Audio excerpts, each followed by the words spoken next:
जिस लड़की से मैं प्यार करता था, उसकी बड़ी बहन ने उसके मोबाइल पर हमारे सारे मैसेज देख लिए, जिसकी वजह से उसके घर में काफ़ी लड़ाई हुई और वो उसके लिए रिश्ता देखने लगे। उसने मुझे बताया तो मैं भी बहुत परेशान हुआ। वो मुझे कहती है कि मुझे तुमसे मिलना है, तो मैं उसे मिलने चला गया। वो जब मुझसे मिलने आई तो मुझे कहती है, मैं घर वापस नहीं जाऊंगी, मैं घर छोड़ आई हूँ। मैं बोला, पागल हो, ऐसा क्यों किया? ये क्या बोल रही हो तुम? मैंने उसे बहुत समझाया लेकिन वो ना मानी, तो मैं उसे लेकर कराची चला गया। जब मेरे घर वालों को इस बात का पता चला तो वो मेरे पीछे कराची आ गए।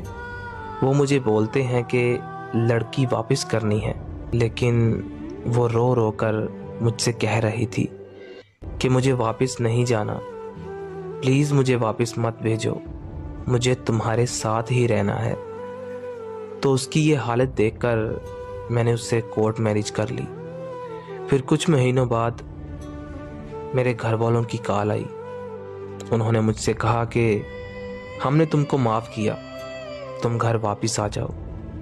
मैं बहुत खुश हुआ और उसे लेकर खुशी खुशी घर वापस आया।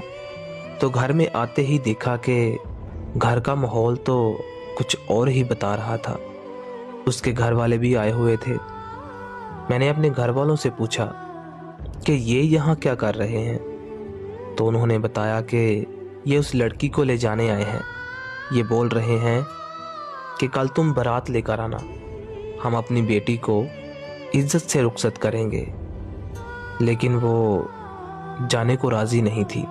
वो मुझे बार बार कह रही थी, मुझे मत जाने दो, ये लोग मुझे तुमसे कभी नहीं मिलने देंगे।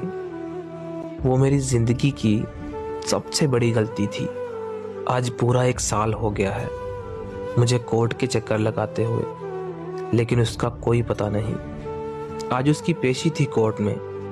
मैंने पूरे 1 साल के बाद उसे देखा। वो बस खामोशी से मेरी तरफ देख रही थी। मैं 1 साल से जिसके लिए लड़ रहा था, उसने जज से बोला कि मुझे तलाक चाहिए। मैंने जब ये बात सुनी तो मेरे पांव तले ज़मीन निकल गई। मैं बहुत टूट गया और सोचने लगा कि आखिर इसने ऐसा क्यों कहा। वो बस चुप थी और उसकी आंखों में आंसू थे। मैं उसकी तरफ देख रहा था जैसे वो मुझे अपनी गलती का एहसास दिला रही हो कि मैंने तुमको बोला था कि मुझे इनके साथ मत जाने दो, लेकिन तुमने मेरी नहीं मानी। उस वक़्त कोर्ट ने हमारी जुदाई लिख दी। अब मेरा ज़िंदा रहने को दिल नहीं करता, मगर शिकस्त खाकर भी तौहीने ज़िंदगी ना हुई। शिकस्त खाकर भी तौहीने ज़िंदगी ना हुई। 1000 काम हुए मगर हमसे खुदकुशी ना हुई।